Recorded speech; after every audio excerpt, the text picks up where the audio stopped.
إن الحمد لله نحمده ونستعينه ونستغفره ونعوذ بالله من شرور أنفسنا ومن سيئات أعمالنا من يهده الله فلا مضل له ومن يضلل فلا هادي له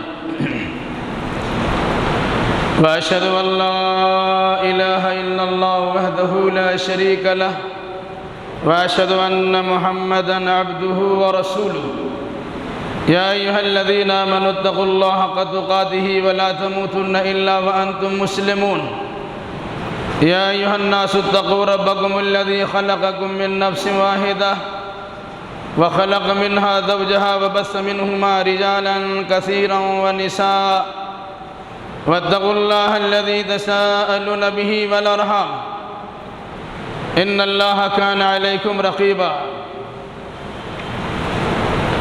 يا أيها الذين آمنوا اتقوا الله وقولوا قولا سديدا يصلح لكم أعمالكم ويغفر لكم ذنوبكم ومن يطع الله ورسوله فقد فاز فوزا عظيما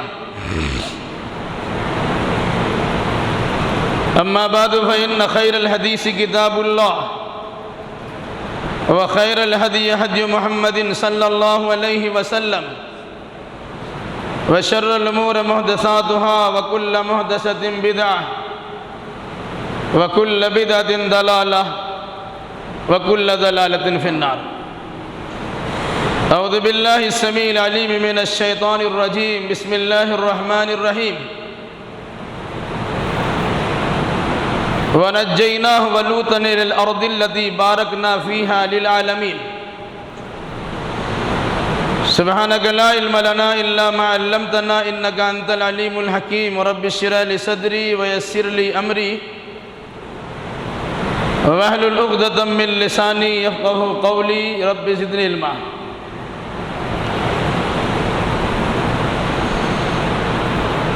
حمد و ثنا بڑائی کبریائی لائق و سزاوار ہے سارے جہان کے پالنہار اللہ رب ذوالجلال والاکرام کے لیے نذرانے درود و سلام پیش ہو انبیاء کرام علیہم السلام کی بارگاہ میں خصوصاً احمد مصطفیٰ محمد مصطفیٰ صلی اللہ علیہ وسلم پر اللہم صلی علی محمد وعلی آل محمد کما صلیت علی ابراہیم وعلی آل ابراہیم انکا حمید مجید اللہم بارک علی محمد وعلی آل محمد کما بارکت علی ابراہیم وعلی آل ابراہیم انکا حمید مجید بزرگوں، نوجوان ساتھیوں، پردہ نشی ماں اور بہنوں، خطبہ مسنونہ کے بعد قرآن مقدس کی ایک آیت کریمہ کی تلاوت کی گئی ہے۔ انشاءاللہ الرحمن اسی آیت کریمہ کی روشنی میں ارض فلسطین سے متعلق چند باتیں آپ کے سامنے آئیں گی۔ اللہ ہمیں صحیح کہنے، صحیح سننے، صحیح سمجھنے اور صحیح باتوں پر عمل کرنے کی توفیق مرحمت فرمائے آمین۔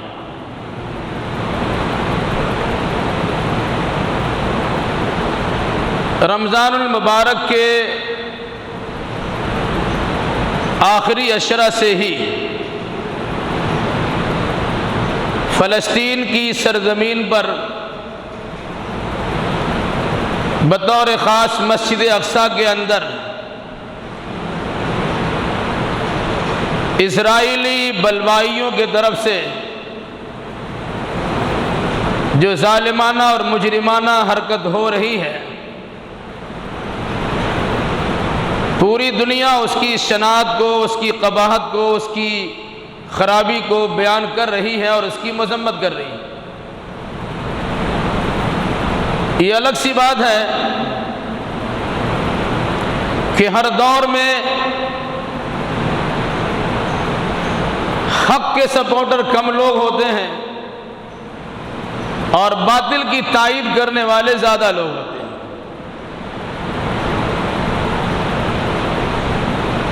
یہ اصول یہاں بھی اپنایا گیا بہت ساری جگہوں سے چیخ و پکار ہوئی، اس کی مذمت کی گئی، لیکن بہت ساری حکمرانیوں کی طرف سے اس کی تائید بھی ہوئی، اس کا پیٹ بھی تھپتھپایا گیا۔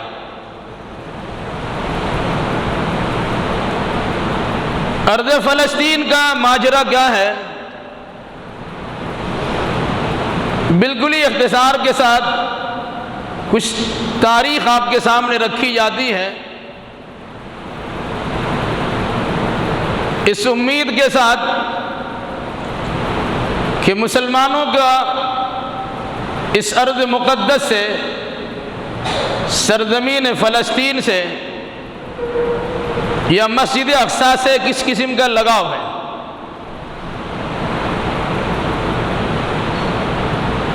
حضرت ابراہیم علیہ السلام، جنہیں ابو الانبیاء کہا جاتا ہے،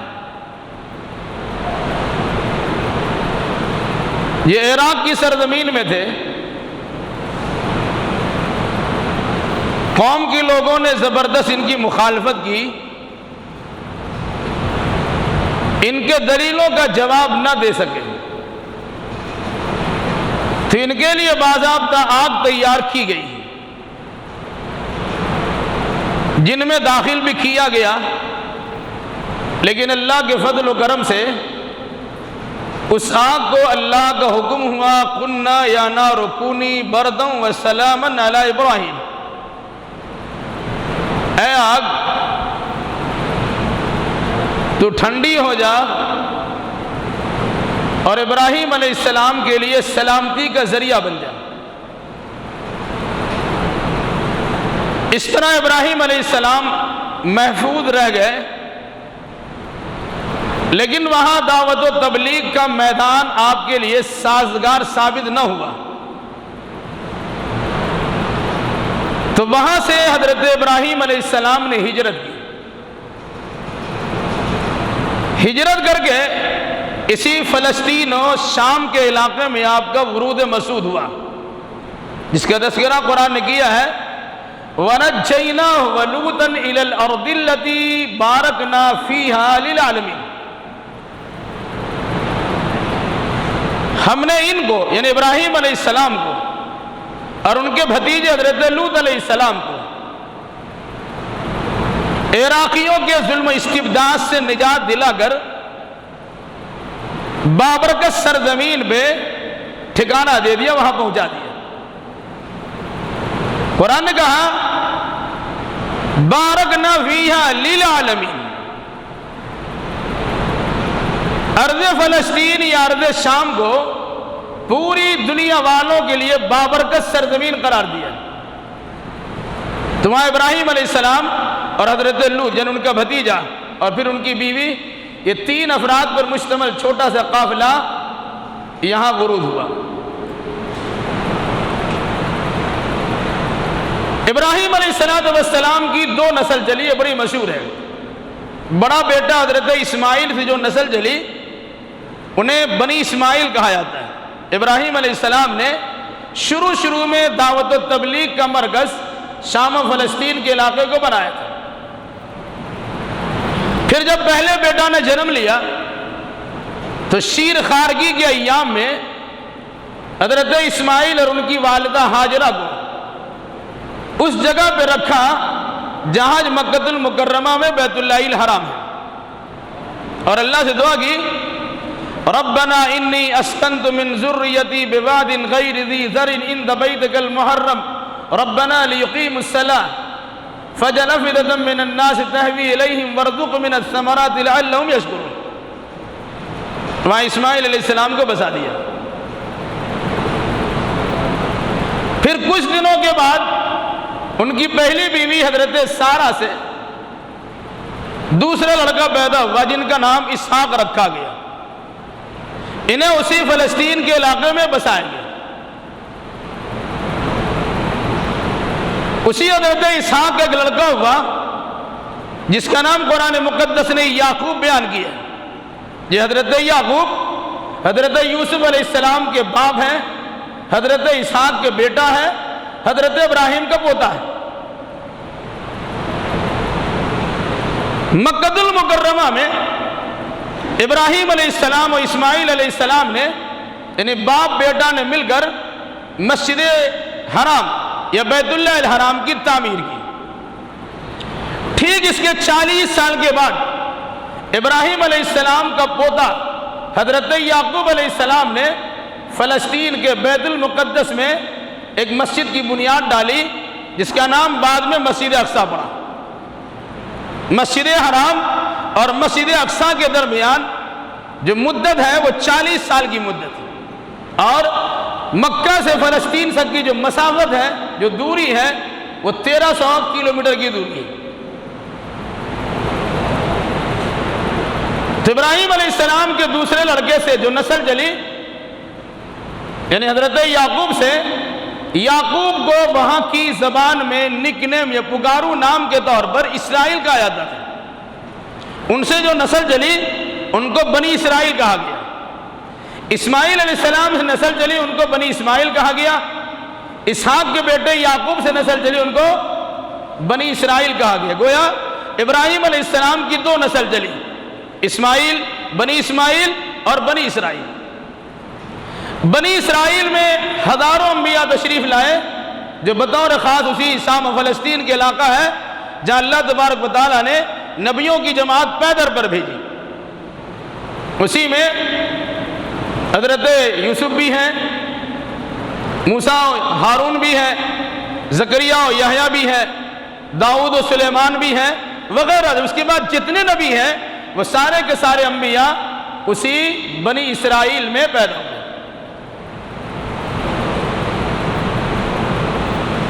یہ سلسلہ دراز رہا، چلتا رہا۔ بنی اسرائیل میں جو یہودی ہیں، بنی اسرائیل کی 2 شاخ ہیں، ایک شاخ کا نام ہے عیسائی اور دوسری شاخ کا نام ہے یہودی۔ یہ یہود و نصارہ، یہ کوئی مذہب نہیں ہے، یہ مذہب موسویت اور مذہب عیسویت کی بگڑی ہوئی شکل ہے۔ جیسے ہمارے ہاں مختلف قسم کے گروہ ہیں، وہ اسلامی گروہ اس کا نام دے دیا گیا، لیکن وہ اسلام نہیں ہے۔ اسلام تو اللہ کے نبی صلی اللہ علیہ وسلم کی زمانے سے آئے ہوا فرمان ہے اور اسی روشنی میں چلنے والی تعلیم ہے۔ بعد میں کسی شخصیت کی بنیاد پر جو فرقہ بندی کی بنیاد ڈالی گئی اور اس کا سلسلہ جاری رہا، وہ اسلام کی بگڑی ہوئی شکل ہے۔ تو یہودیت اور عیسائیت یہ اسلام نہیں ہے، اسلام کی بگڑی ہوئی شکل ہے۔ ان دونوں کے درمیان ہمیشہ تنازع رہا، آپسی اختلاف بھی ہوتا رہا۔ بنی اسرائیل نے موسیٰ علیہ السلام کے زمانے میں جب اللہ نے کہا، یعنی ابراہیم علیہ السلام کے تقریباً 600-700 سال بعد،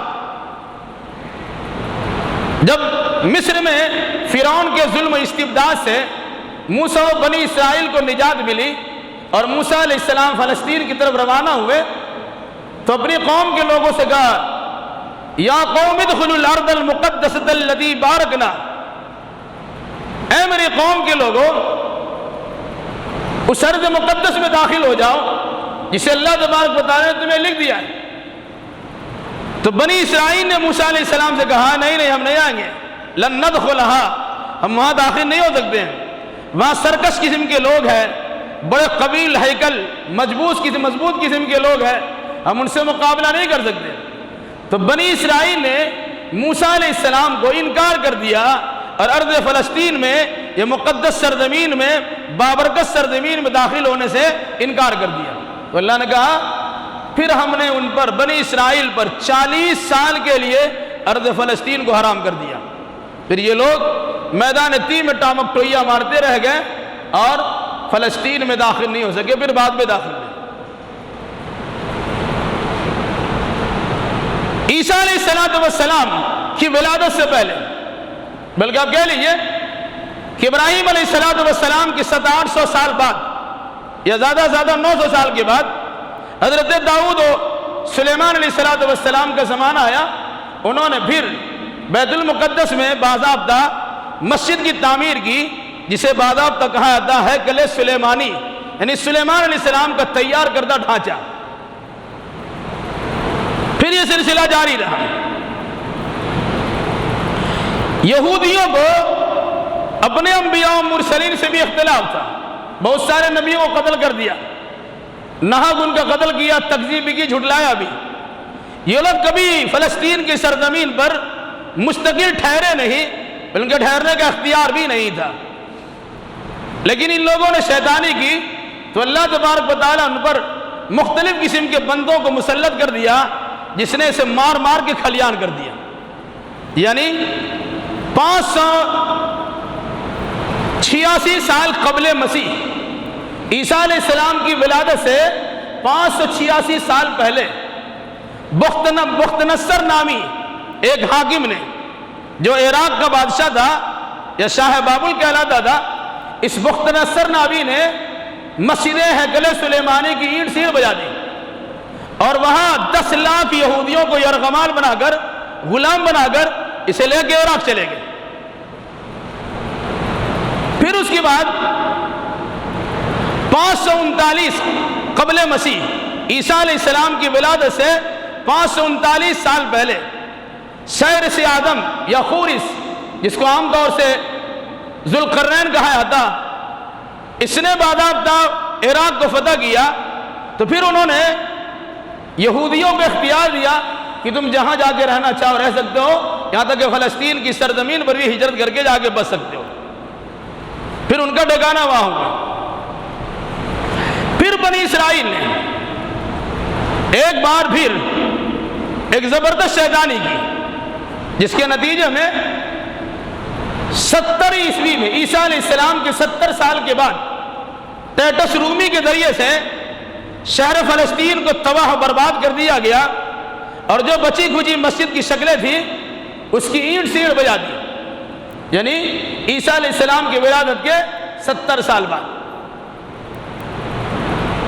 اور آگے بڑھیے، اسلامی دور میں اگر اس کی تاریخ کو پڑھنا چاہیں تو 620 یا 22 عیسوی میں اللہ کے نبی صلی اللہ علیہ وسلم نے سفر معراج کیا۔ معراج کے سفر کی 2 حیثیت ہے، ایک زمینی سفر ہے، ایک فضائی یا آسمانی سفر ہے۔ زمینی سفر کا آغاز مسجد حرام سے ہوا اور مسجد اقصی فلسطین تک پہنچایا گیا۔ یہ 622 عیسوی یا 620 عیسوی کا واقعہ ہے۔ پھر اس کے بعد 639 عیسوی کا زمان آیا، جو حضرت عمر فاروق رضی اللہ تعالیٰ عنہ کے خلافت کا دور ہے۔ عیسائیوں سے کیے گئے معاہدہ کے تحت فلسطین کی سرزمین پر مسلمانوں کا قبضہ 639 عیسوی کو ہو گیا۔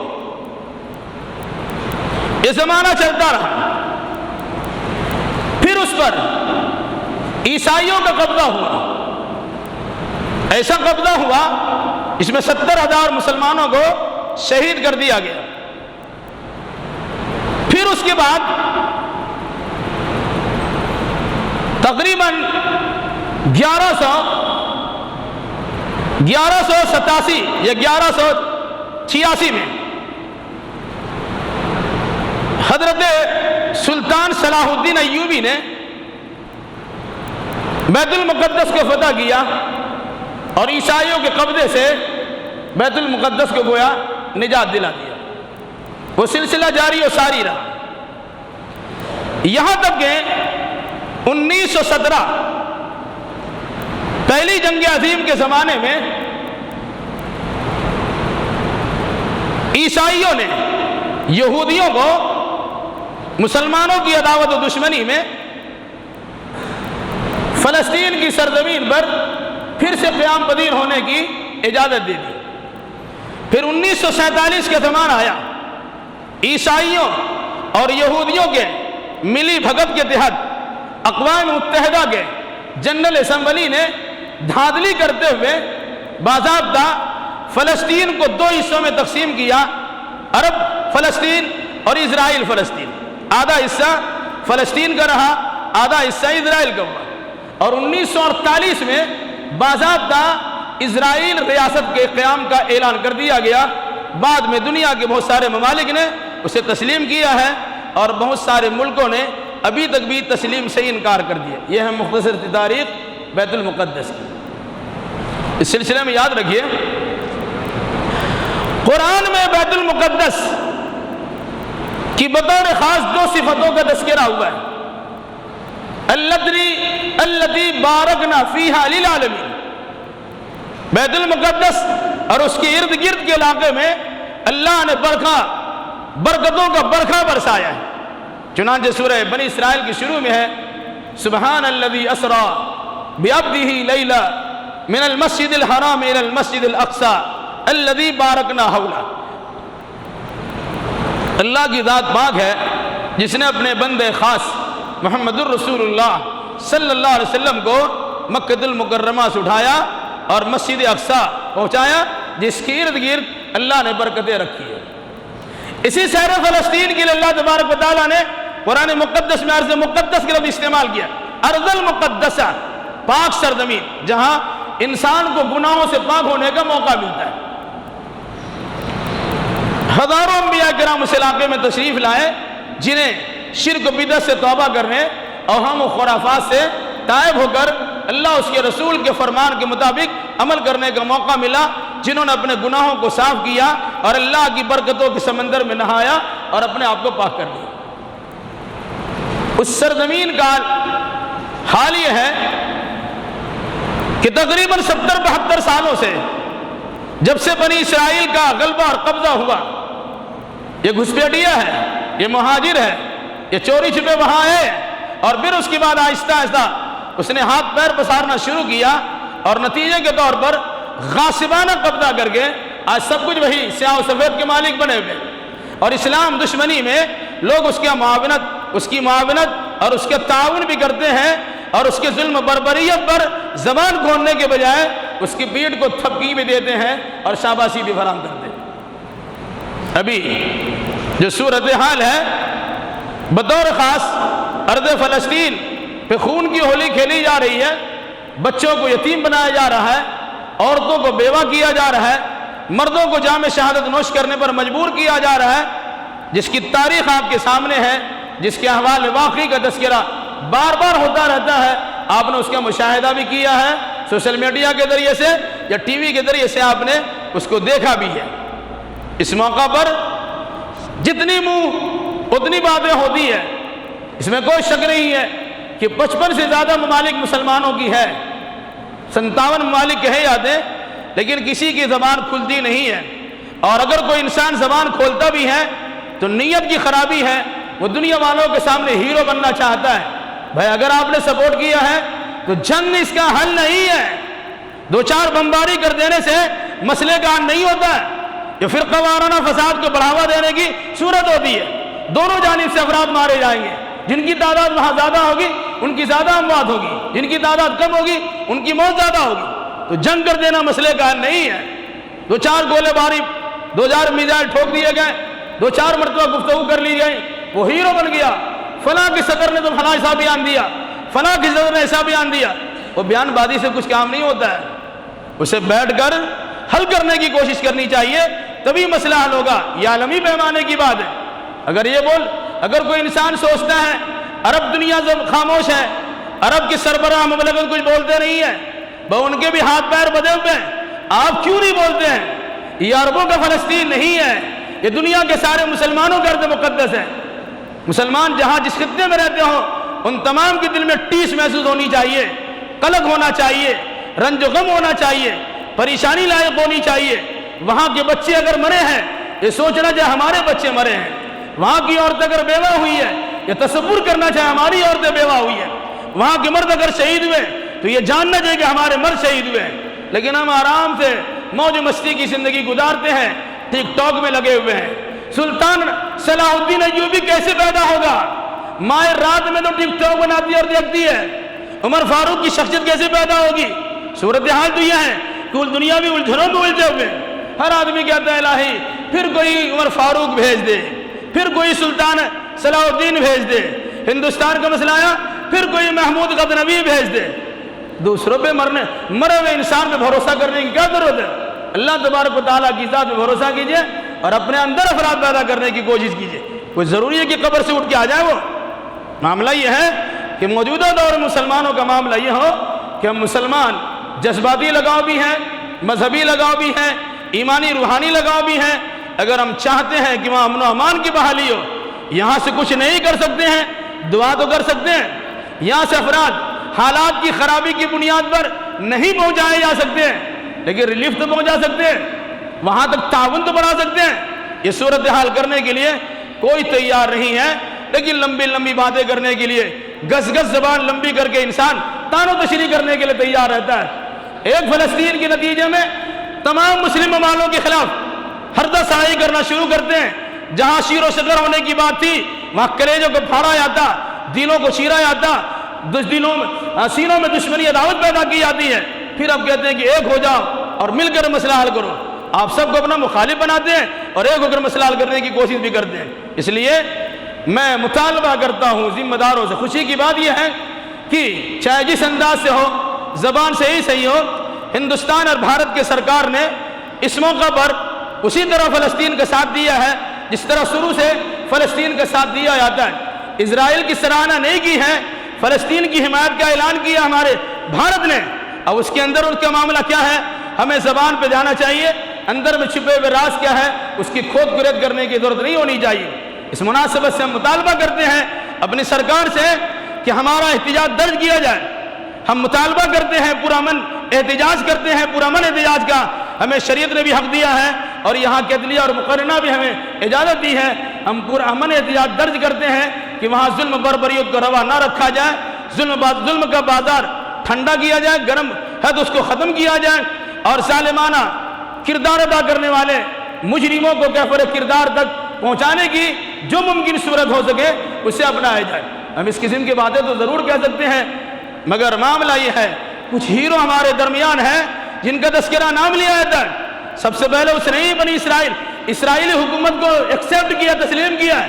اگر واقعی مسلمانوں کے ساتھ، فلسطینیوں کے ساتھ آپ کا ویوہار اچھا ہے اور آپ سمجھتے ہیں کہ نہیں اس کے ساتھ ایسا نہیں ہونا چاہیے، سفارتی تعلقات تو ختم کیجیے، وہ کرنے کے لیے اب تیار نہیں ہے، لیکن 2-4 میزائل دگوا دیے، ٹی وی پہ آگے بیان دے دیے ہم فلسطینیوں کے ساتھ ہیں، وہ مر رہے ہیں، ساتھ دینے کے لیے تیار نہیں ہے، دانے دانے کو درستے کھانا پہنچانے کے لیے تیار نہیں ہے، بیمار ہیں دوا معالجہ کرنے کے لیے تیار نہیں ہے، ایمبولینس فراہم کرنے کی کوشش نہیں ہوتی ہے، لیکن دور سے لمبا لمبا لفافہ چھوڑا جاتا ہے۔ میرے بھائیوں، اگر ہم یہاں سے کچھ نہیں کر سکتے ہیں ان کے حق میں دعا کر سکتے ہیں، اور وہاں کی یعنی فلسطینی ایمبیسی کے ذریعے سے اپنی جانب سے تعاون کی رقم بھیج کر وہاں تک تو پہنچانے کی کوشش تو ہو سکتی ہے، مگر یہ سب بنیادی کام کرنے کے لیے ہم تیار رہی ہے۔ اخبارات میں اور ٹی ویوں پر اور سوشل میڈیا پر اس قسم کے پرچار ہم کرتے ہیں، سنتے ہیں اور سناتے ہیں، تھوڑی دیر کے لیے آنسو بہاتے ہیں اور پھر ویسے ہماری زندگی گزر جاتی ہے۔ اس لیے میرے بھائیوں، اس ارض مقدس سے ہمارا خصوصی تعلق ہے۔ ہم اللہ تبارک و تعالیٰ سے دعا کرتے الہی وہ ابراہیم علیہ السلام کا محور و مرکز دعوت و تبلیغ کا۔ آپ کو اندازہ ہونا چاہیے کہ اللہ کے نبی محمد صلی اللہ علیہ وسلم کو مکہ ہی سے معراج کرا کر آسمان پر لے جایا جا سکتا تھا، لیکن آپ کو مکہ سے پہنچایا گیا 1300 کلومیٹر دور فلسطین، پھر وہاں سے آپ کو 7 آسمان کی سیر کرائی گئی، جنت و جہنم کا نظارہ کرایا گیا، اللہ کے قرب خاص میں پہنچایا گیا، تحفے تحائف آپ کو دیے گئے۔ جب واپسی ہوئی انبیاء کرام علیہ السلام کی جماعت بھی آپ کو چھوڑنے کے لیے ساتھ اترے ارض فلسطین میں، جہاں آج مسجد اقصیٰ ہے، وہیں اللہ کے نبی صلی اللہ علیہ وسلم نے سارے انبیاء کرام علیہ السلام کی امامت کی اور آپ کو امام الانبیاء کا شرف حاصل ہوا۔ یہ تاثر دینے کے لیے یہ نبی محمد صلی اللہ علیہ وسلم بنی اسماعیل کے بھی نبی ہے، بنی اسرائیل کے بھی نبی ہے، ابراہیم علیہ السلام کے دونوں نبیوں کے بھی نبی ہے، بلکہ پوری دنیا کے نبی ہے۔ خوش قسمتی کی بات ہے ایسے نبی کی ہم امتی ہے، اور بدقسمتی کی بات یہ ہے ایسے نبی کی امتی ہونے کے باوجود نبی کے دامن کو چھوڑ کر دوسروں کو تم چھلنے بنے ہوئے ہیں اور دوسروں کے پیچھے گھوم پھر رہے ہوتے ہیں۔ اللہ تعالیٰ ہمیں نیک سمجھ کی توفیق دیں اور اہل فلسطین کو ظلم بربریت سے نجات دیں، ظالموں کا خونی پنجہ الہی توڑ دے اور فلسطینی مسلمانوں کی مدد فرما۔ دنیا کے جس خطے میں مسلمان ظلم بربریت سے دوچار ہے، پریشان حال ہے، فرقہ وارانہ فساد سے دوچار ہے، بدامنی اور خوف کے اندر مبتلا ہے، الہی تو اپنے فضل و کرم سے انہیں عمل کی دولت سے مالا مال فرما دے، وہاں کے لوگوں کو معمول اور موصول فرما دے، وہاں اپنے حفظ و امان میں رکھ اور پوری دنیا میں اسلام کا بول بالا ہو اور اس کی ترویج اشاعت کے لیے موقع فراہم۔ الہی جو میں بیمار ہیں انہیں شفا کامل و عاجل عطا فرما، الہی جو مقروض ہیں انہیں قرضہ ادا کرنے کی سہولیات فراہم کر دے، جب تک ہمیں زندہ رکھ، کتاب اللہ اور سنت رسول اللہ پر عمل کرتے ہوئے زندہ رکھ، جب ہمارا خاتمہ ہو انہی دونوں کی ترویج اشاعت کرتے ہمارا خاتمہ ہو۔ قول قولی ھذا واستغفر اللہ لی ولکم ولسائر المسلمین وآخر دعوانا ان الحمد للہ رب العالمین۔